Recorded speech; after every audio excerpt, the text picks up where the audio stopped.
حضور یہ مشہور حدیث ہے 73 فرقوں والی، جی اس میں 73 کا لفظ محض اس لیے بولا گیا کہ جیسے یعنی کثرت ہو جائے گی، 73 کا لفظ، اور پھر اس کے بعد یہ ہے کہ 73 فرقوں والی ہے ہی نہیں حدیث، نہیں 72 فرقوں والی 72 والی ہے، جی، اور 73ویں جماعت ہوگی، جی اس کو فرقے کے طور پر پیش ہی نہیں فرمایا. جی، یعنی عددی لحاظ سے 73 کا لفظ نہیں ہے.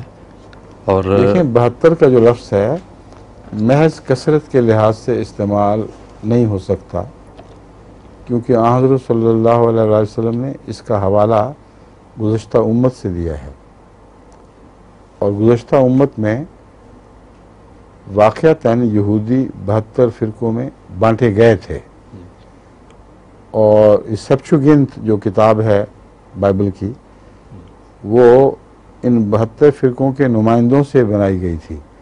اس کا نام غلطی سے 70 بن گیا ہے، سپچوگنت 70 کے کہتے ہیں، لیکن عملاً یہ ہوا تھا کہ 12 مختلف وہ بنی اسرائیلی قبائل جن کے لیے 12 چشمے پھوڑے گئے تھے، انہوں نے اپنی علیحدہ قبائلی حیثیت کو برقرار رکھا ہوا تھا.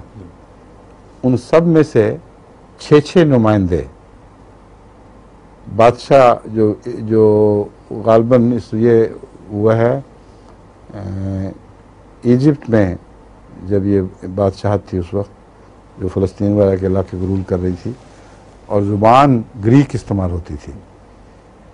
اس زمانے میں وہاں کے بادشاہ نے اس مشوروں کے ساتھ، یا بعض ان کو مشورے دیے گئے، یہ فیصلہ کیا کہ بائبل میں اوتھینٹسٹی پیدا کرنے کے لیے اس کو ایک قبولیت کی سند کی خاطر جو ان کے فرقے ہیں ان کے نمائندے بلائے جائیں، اور وہ سارے اختلافات طے کریں، تاکہ مختلف قسم کی جو بائبل کی ورشنز پھیل رہی ہیں، مختلف اس کے نسخوں میں الفاظ استعمال ہو رہے ہیں، اس کی بجائے ساری یہود امت اس بات پر اکٹھی ہو جائے کہ یہ ہماری بائبل ہے. تو ہر فرقے سے 6 بلائے نمائندے، اور 12 ٹھیک 72، تو یہ 72 بنتے تھے. بعد میں کسی غلطی کی وجہ سے اسے 70 کا نام دے دیا گیا، لیکن ترجمہ وہ بھی 72 ہی کرتے ہیں عملاً. تو یہ 72 فرقے جو تھے ان کی طرف حضور اکرم صلی اللہ علیہ وسلم نے اشارہ فرمایا ہے کہ جس طرح یہود امت 72 فرقوں میں بٹ گئی تھی، میری امت بھی 72 فرقوں میں بٹ چکی ہے، بٹ جائے گی، اور کلہم فی النار، 72 کے 72 سارے جہنمی ہوں گے، الا واحدۃ، مگر وہ ایک، وہ 72 میں شامل نہیں، وہ ہے الجماعت، ہو ایک جماعت ہے جو 73ویں ہوگی.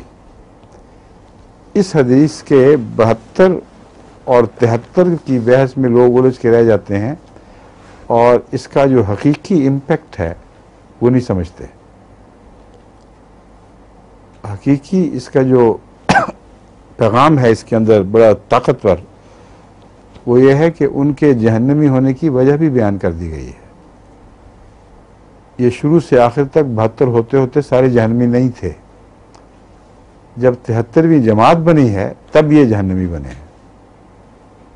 73ویں جماعت ان کی تفریق کا موجب بنی ہے، اور اشارہ فرمایا پرانی یعنی اس سے پہلی امت، یعنی حضرت موسیٰ کی امت کے آخری حصے، یعنی حضرت مسیح کے زمانے کی طرف. اب وہاں آپ نے یہ نہیں فرمایا کہ وہاں 73 تھے، فرمایا 72 فرقے تھے، اور یہاں بھی 72 ہوں گے تو سب جہنم میں ہوں گے الا واحدۃ. تو وہاں 72 کے اندر حضرت مسیح کا فرقہ شامل تھا کہ نہیں؟ ظاہر ہے کہ نہیں تھا. ان 72 میں ایک 73ویں جماعت کا اضافہ کیا گیا تھا، اور جب حضرت مسیح آئے ہیں اور انہوں نے 72 میں مسیحیت کا اور مسیحیت کی جماعت کا اضافہ فرمایا، تب وہ رد ہوئے ہیں، اس سے پہلے رد نہیں ہوئے تھے من جملہ. تو یہ جو 73 کہہ دیا گیا، اس میں اشارہ اس طرف ہے کہ جس طرح پرانی امت میں مسیح نے آ کر 73ویں جماعت قائم کی تھی، اور جب وہ جماعت قائم ہوئی تو پھر پہلے 72 جنہوں نے مسیح کو رد کیا وہ رد ہو گئے تھے. اسی طرح میری امت میں بھی واقعہ ہوگا اور اس سے سبق حاصل کرنا. اور 73ویں جماعت کے ساتھ وہی سلوک ہوگا جو میری جماعت سے ہوا ہے، اور مسیحیوں کے ساتھ جو یہودیوں نے 72 فرقوں نے کیا تھا، وہی سلوک اس مسیح کے دور میں ہوگا جو آئندہ آنے والا ہے، جو 73ویں جماعت قائم کرے گا. یہ ساری پیشگوئیاں اس میں مذکور ہیں اللہ کے فضل کے ساتھ، اور بڑے منطقی نتائج کے طور پر پیش کی گئی ہیں. لیکن لوگ 70-72 کی وجہ سے پھنس جاتے ہیں. یہ اب بحث ہے کہ گن کے دکھاؤ. گن کے دکھانا تو ہمارا کام نہیں، کیونکہ رسول اللہ صلی اللہ علیہ وسلم فرماتے ہیں کہ 72 ہوں گے. اس لیے جو مانتا ہے حضور کو، اس کو یہ بھی ماننا پڑے کہ 72 ہوئے ہیں. گن کے دکھانا اس لیے ہمارا کام نہیں ہے کہ مختلف وقتوں میں جو فرقے بنے ہیں وہ ہمیشہ قائم نہیں رہے. ان کے کوئی ٹرکل بعض جگہ قائم رہ گئی ہے، اور بدعتی فرقے جو بنے ہیں وہ بھی ہمیشہ جاری نہیں رہ سکے. ایک وقت میں جوش دکھایا، پھر گر گیا. پھر کوئی اکا دکا ان کا مرید کہ بعض مسلمان علاقوں میں ابھی بھی ملتا ہے.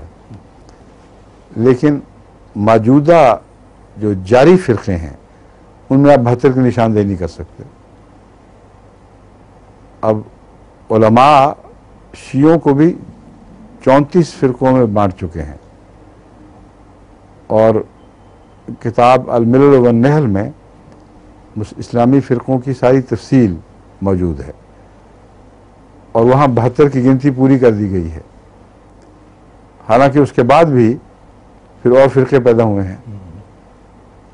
تو اب سوال یہ ہے کہ وہ 72 کی طرف اشارہ کیا مراد ہے؟ مراد اس کی یہی بنتی ہے کہ مسلمانوں کے اندر جو بڑے بڑے گروہ ہوں گے، جیسا کہ 12 قبائل تھے، وہ بٹ کر 72 کی تعداد میں پہنچیں گے، مگر ضروری نہیں ہے کہ اس وقت وہ سب 72 اسی طرح موجود ہوں. کیونکہ جب یہ واقعہ حضرت مسیح کا ہوا ہے تو حضرت مسیح کی زمانے میں موجودگی میں وہاں 72 تھے ہی نہیں. وہ پہلے ہی منتشر ہو کے دنیا میں پھیل چکے تھے، اور اس زمانے میں بھی اگر کوئی سوال کرتا کہ 72 دکھاؤ تو 72 نہیں دکھائے جا سکتے تھے. یہ پہلے کا ایک واقعہ ہو چکا ہے. تو الملل والنحل نے جب اس زمانے میں گنتی کی تو 72 دکھا دیے، اور پھر جہاں نئے فرقے پیدا ہوئے ہیں کوئی مٹے بھی ہیں، اور یہ ایک افراتفری بعد میں ایسی پیدا ہوئی ہے جس پر کوئی بھی تحقیقی نظر ڈال کر قطعی نتیجہ نہیں نکالا جا سکتا. اگر آپ کوشش بھی کریں تو آپ کے پاس وہ ذرائع مہیا نہیں ہیں جن سے آپ معین کر دیں کہ الملل والنحل والے فرقے کیا ہوئے، ان میں سے کتنے زندہ رہے، کتنے مٹے تو ان کی جگہ دوسروں نے جگہ لے لی. بس چونکہ یہ ایکسرسائز انسانی توفیق سے باہر ہے، اس لیے ہمیں لازماً اس بنیادی حقیقت کی طرف لوٹنا ہوگا کہ حضرت اقدس محمد رسول اللہ صلی اللہ علیہ وآلہ وسلم جب 72 کا ذکر فرما دیں تو احمدیت سے بچنے کی خاطر مسلمان علماء کو زیب نہیں دیتا کہ لفظ 72 پہ شک ڈالیں، اور اگر وہ ڈالیں گے تو پھر یہ ماننا پڑے گا کہ ابھی ان کی ذلت کے دن بہت باقی ہیں. اور اگر یہ کہتے ہیں کہ آج صرف ہمارے پاس موجود 15 فرقے ہیں، تو ان سے کہو پھر یہ اتحاد کی کوشش کو بے وجہ کر رہا ہو، تم نے تو 72 ہونا ہی ہونا ہے. اس لیے پہلے 72 بن کے دکھاؤ، پھر کہیں عیسیٰ علیہ السلام نازل ہوں گے. اس کے بغیر تو تم امید کے دن دیکھ ہی نہیں سکتے. اس سے ایک اور مسئلہ بھی حل ہو کہ اللہ ملت واحدہ، اللہ کا مطلب ہے کہ یہ ان میں سے نہیں ہے 72 میں سے، وہ تو کلوں فی النار ہو گیا. جب 72 کے علاوہ کہہ دیا ہے وہ 73ویں جماعت ہوگی، وہ تو ظاہر ہی ہے اللہ کے اندر ہے شامل جماعت. اس میں تو کوئی کبھی بھی ڈیبیٹ ہی نہیں ہوئی. کوئی بھی عالم 73ویں کو 72 میں داخل نہیں کرتا. ایک اور گفتگو جب بیلجیم میں میری گفتگو شنید ہوئی ہے، ایک عرب دوست عالم آئے ہوئے تھے، ان کو میں نے ایک بات کہی جو پہلی دفعہ اس کو سوجی تھی. میں نے کہا آپ کا موقف، یہ حدیث کو خود پیش کر چکے تھے، میں نے کہا جب آپ نے حدیث کو سچا سمجھا تو پیش کیا نا، اب میری ذمہ داری نہیں ہے ثابت کرنا. آپ نے مجھے متہم کرنے کے لیے ایک خاص انداز سے اس حدیث کو پیش کیا. اگر آپ سچا نہیں سمجھتے تھے تو آپ کا دین ایمان کیا ہے جو ایک غلط حدیث کو محض دکھاوے کی خاطر پیش کر رہے ہیں؟ تو آپ پابند ہیں. آپ یہ بتائیں کہ احمدی بھی شک نہ ہو، آپ کو 72 میں رہنے کا کیا حق ہے؟ کیونکہ جس گھر میں 72 کمروں کو آگ لگ گئی ہو وہاں آپ کیا کریں گے؟ اس بلڈنگ کو تو چھوڑیں، ان 72 سے لا تعلقی کا اظہار کریں اور باہر چھلانگ ماریں، تب آپ بچتے ہیں. ورنہ آپ میں سے کسی کو بھی 72 میں رہنے کا حق نہیں. اور اگر کوئی کہے کہ نہیں یہ 72 نہیں ہے، یہ 73 ہو چکے ہیں اور ہم 73ویں ہیں، سمجھیں؟ تو ان سے کہو کہ پھر جہنم میں کیوں بیٹھے ہوئے 72 کے ساتھ؟ اس آگ کے گھر کو نکال کے باہر کرو یا خود ان سے نکلنے کا اعلان کرو. انہوں نے کہا جماعت احمدیہ کو تو ہم نے نکالا تھا مرتد کر کے، ہم ان 72 کو مرتد کر کے باہر نکلتے ہیں. اگر ایسا نہیں کرتے تو تمہارا جھوٹا ہونا اور تمہارے دل کی بددیانتی اور کینے ثابت ہو جاتے ہیں 100%.